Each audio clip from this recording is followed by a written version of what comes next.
Elie Cantin-Nantel for True North on Parliament Hill, where a strict vaccine mandate for anyone wanting to access the House of Commons precinct has finally come to an end, allowing unvaccinated members of Parliament and staff to return to work in person.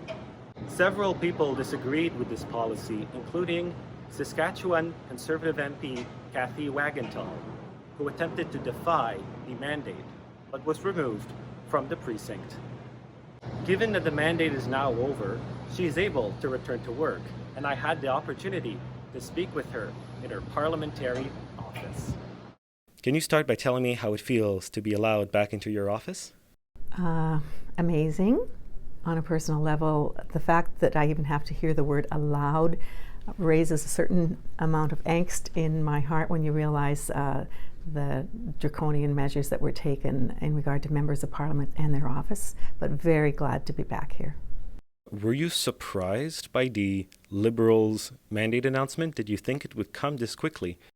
Actually, I didn't, and was really quite amazed that they made that decision when they did, although at the same time, I was just overwhelmed by the amount of response, even just to my small presser, that showed that Canadians were really at a point of wanting these changes to take place, and I'm glad that they responded the way they did. The Liberals said that vaccine mandates, which were supposed to be a temporary measure, were suspended rather than terminated. Given that they are planning to change the definition of fully vaccinated and have opened the door to bringing back restrictions in the fall, are you worried that you and others may once again be barred from not only flying but accessing Parliament? Yeah, I was really disappointed, to hear that word suspended. It shows that holding on to that power that has caused so much angst in our lives as members and our staff as well, but of course the impact on Canadians in general is terrible. So I was very disappointed, and I don't think Canadians are going to respond well if they do try to make those changes again in the fall. You saw James Topp in Northern Ontario, and so he's planning to meet with MPs here in Ottawa. Will you be meeting with him when he arrives? I actually met with him going both directions. As I was traveling to Ottawa by car, I met him at Portage-la-Prairie, and then 6 weeks later, I met him.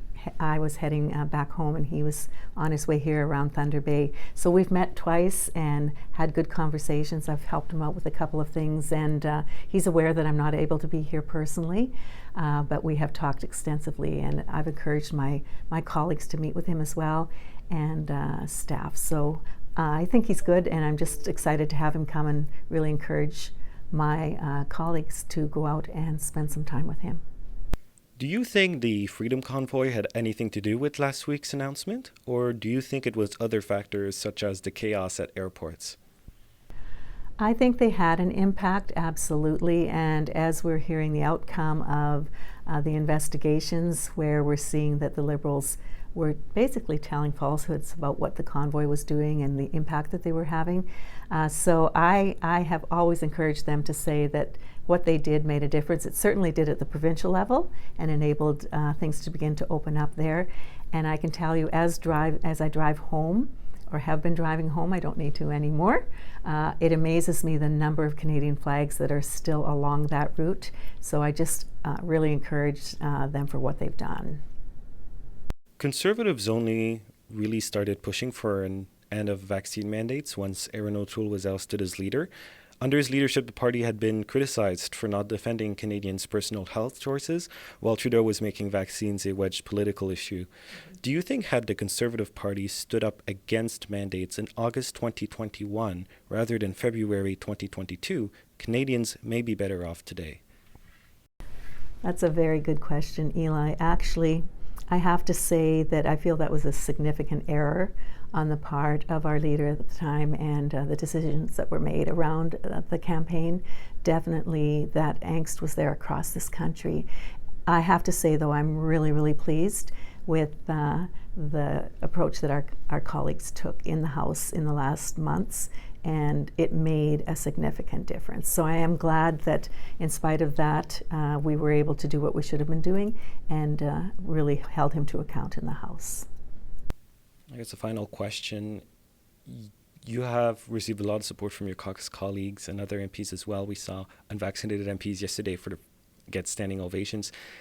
Are you happy that the caucus has decided to come around you, even if this may be a controversial issue? You know what? They've been working so hard in the House to push this issue, and I think what it took was that realization that there were actually live members of Parliament that were not allowed in our place. So I like to think that my presser gave them an extra boost of encouragement to continue on with what they were doing, and the fact that we have the outcome that we do now is really good, and everyone is very excited, and I'm so glad that we were able to do this as a team in a way that brought it to the forefront the way it should have been in the first place. And we are all back in the House. I'm looking forward to seeing everybody. A lot of hugs, and especially those that were my colleagues that were also not included in their place in the House until now. Cathay Wagantall, thank you so much for speaking with me today. You're welcome. Thank you. As you saw, she is pleased to finally be able to return to work in person where she belongs. If you enjoy our content, consider supporting True North by visiting donate.tnc.news. For True North, I'm Elie Cantin-Nantel.